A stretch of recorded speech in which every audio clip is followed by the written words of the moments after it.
Before we get into this latest story, don't forget to hit the subscribe button if you haven't done so already.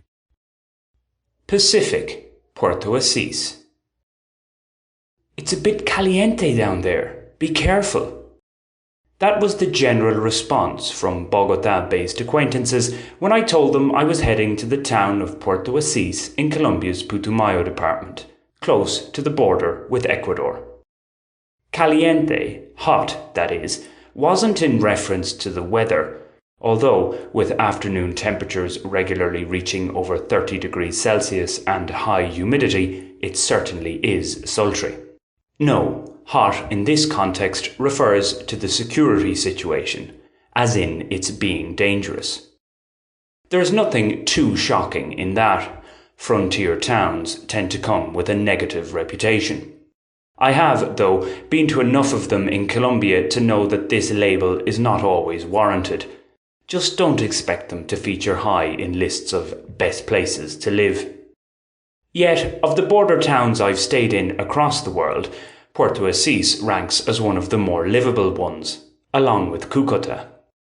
Okay, recency bias together with my quite low expectations might be at play in this. However, from a safety perspective, often the most pressing concern in such places, Puerto Asís seems almost crime-free. With the town's population around the 50,000 mark in an area covering roughly 6 square kilometres, excluding the hinterland that is, I walked practically every bit of it. Nowhere did I feel unsafe. What's more, none of the residents ever advised me to exercise caution in certain parts, as often happens in other big towns and cities. The place appeared delinquent-free. It was even largely devoid of the Colombian standard in-your-face wandering street vendors and beggars. A local tienda bar owner said to me that the area has been controlled by non-state actors, hence less obvious delinquency on the streets.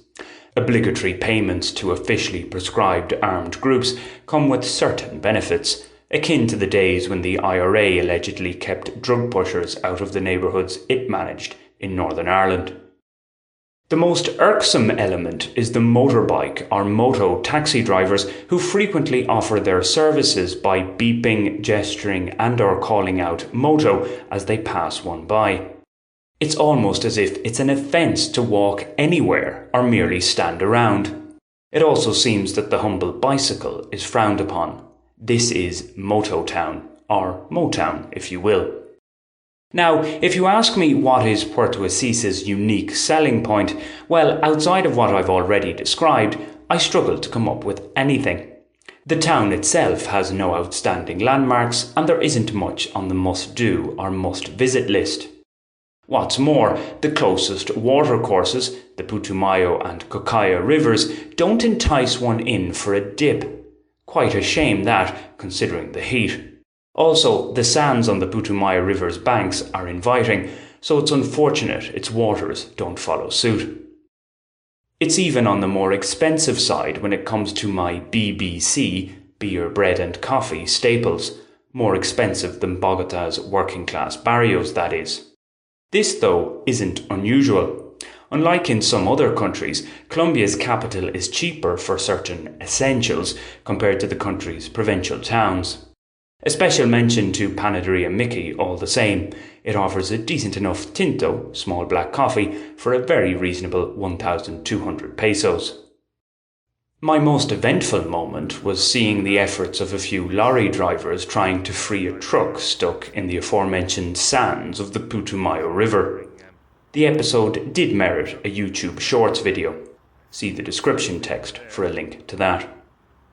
My visiting of Puerto Asís was to use it as a departure point to go by river to La Chorrera, the Roger Casement village as I call it, deep in the Amazon. Alas, trying to get to La Chorrera from Puerto Asís by boat proved complicated and costly. In fact, it's more straightforward and currently cheaper to fly from San Jose de Guaviare.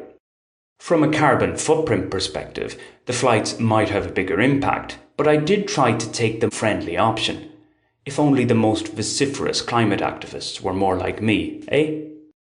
Others may visit or pass through Puerto Asís for similar reasons, i.e. to get a taste of the Amazon jungle by boat. And there are more hassle-free places to get to than the isolated La Chorrera. So as a river port town close to Ecuador and within 2 days' boat ride of Peru, Puerto Asís is probably an unavoidable town for certain travellers. That it has countless hotels and motels is evidence of that. Nonetheless, few seem to stay in the town for longer than necessary, a day or two at most. The 9 days I spent in Puerto Asís were less of a ringing endorsement of the place and more a reflection of my current wherever I am is my home state of mind.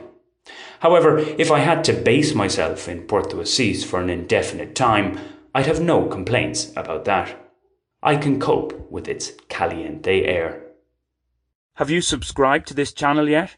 If not, why not do so right now? It's free and only takes a second. Thanks!